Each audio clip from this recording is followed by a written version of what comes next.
Hi everybody, this is Celeste. I'm your Cranbrook Clairvoyant.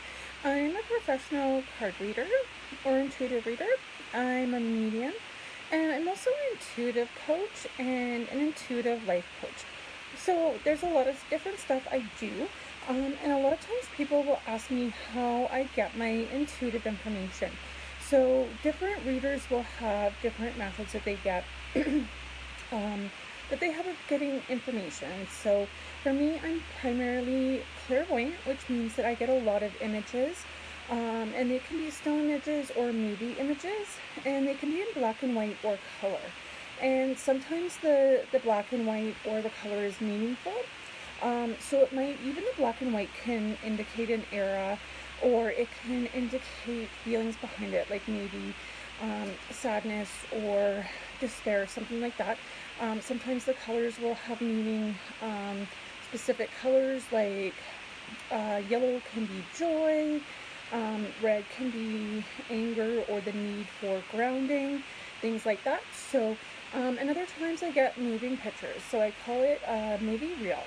So it's like a movie reel in my head. So sometimes it looks like there's a mini movie going on in my head. And it's usually not very long.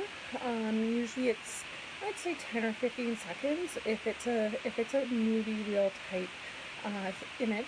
And a lot of times too, when I talk about how I get information, so what I tell people is if you say imagine your kitchen or your living room, you'll see a picture of it in your head, and a lot of times that's how I get information. A sentence or a phrase or a couple words that I shouldn't necessarily know. So I got that question quite a bit from people, whether it be during a reading, intuitive coaching, or intuitive life coaching. So I'd like to share that information with you guys so that when you're booking a reading or booking coaching with me, you have a basic understanding of where I'm coming from and how I'm getting information.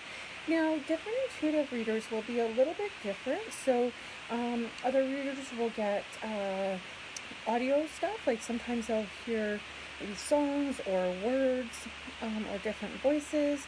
Some people can touch a physical object and get pick up energy from that and feelings and even images. So yeah, different readers will be a little bit different. So I always encourage people when you're booking a reader to find out what skills that person has so that you know what kind of information that you're getting. And especially if you've had a reading before and are booking a reading with a different reader.